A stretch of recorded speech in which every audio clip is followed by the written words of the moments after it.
ಬಂಗಾಳ ಉಪಸಾಗರದಲ್ಲಿ ಉಂಟಾಗಿರುವಂತಹ ವಾಯುಭಾರ ಕುಸಿತದ ಪರಿಣಾಮವಾಗಿ ಕರ್ನಾಟಕದಾದ್ಯಂತ ಮುಂದಿನ 3 ರಿಂದ 4 ದಿನಗಳ ಕಾಲ ಭಾರೀ ಮಳೆಯಾಗುವಂತಹ ಸಾಧ್ಯತೆ ಇದೆ ಎಂದು ಭಾರತೀಯ ಹವಾಮಾನ ಇಲಾಖೆ ಮುನ್ಸೂಚನೆಯನ್ನು ನೀಡಿದೆ.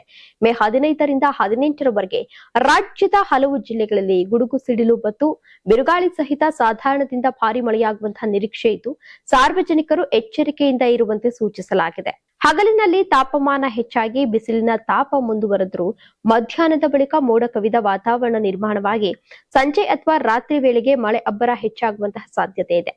ನೀವು ಸಣ್ಣ ಆಗ್ಬೇಕಲ್ವಾ? ಅದು ಒಂದು ಉತ್ತಮ ಆಹಾರದಿಂದ ಸಣ್ಣ ಆಗ್ಬೇಕಲ್ವಾ? ಪ್ರತಿದಿನ ನಮ್ಮ ಜೀನಿ ಸ್ಲಿಮ್ ನ ಯೂಸ್ ಮಾಡಿ ಯಾವುದೇ ಸೈಡ್ ಎಫೆಕ್ಟ್ ಇಲ್ದಂಗೆ ನೀವು ಸಣ್ಣ ಆಗ್ತೀರಾ.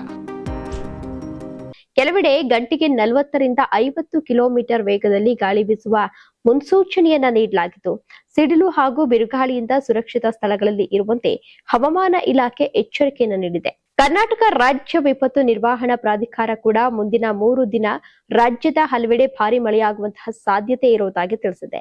ಈ ಹಿನ್ನೆಲೆಯಲ್ಲಿ ದಕ್ಷಿಣ ಒಳನಾಡಿನ ಹಲವು ಜಿಲ್ಲೆಗಳಿಗೆ ಯೆಲ್ಲೋ ಅಲರ್ಟ್ ಅನ್ನು ಘೋಷಿಸಲಾಗಿದೆ.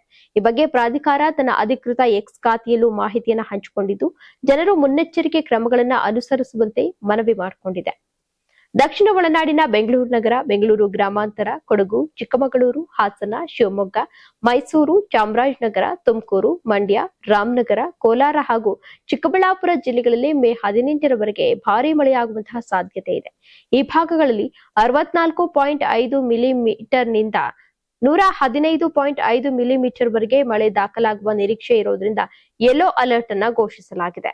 ಉತ್ತರ ಒಳನಾಡಿನ ರಾಯಚೂರು, ಯಾದಗಿರಿ, ವಿಜಯಪುರ, ಕಲಬುರಗಿ, ಗದಗ, ಕೊಪ್ಪಳ ಹಾಗೂ ಬಾಗಲಕೋಟೆ ಜಿಲ್ಲೆಗಳಲ್ಲಿ ಹವಾಮಾನದಲ್ಲಿ ಭಾರೀ ಏರುಪೇರಾಗುವಂತಹ ಸಾಧ್ಯತೆ ಇದೆ. ಇಂದು ಮತ್ತು ನಾಳೆ ಕೆಲವೆಡೆ ಗಂಟೆಗೆ 40 ರಿಂದ 50 ಕಿಲೋಮೀಟರ್ ವೇಗದಲ್ಲಿ ಬಿರುಗಾಳಿ ಬೀಸಲಿದ್ದು, ಆಲಿಕಲ್ಲು ಮಳೆಯಾಗುವಂತಹ ಸಾಧ್ಯತೆಯೂ ಇದೆ.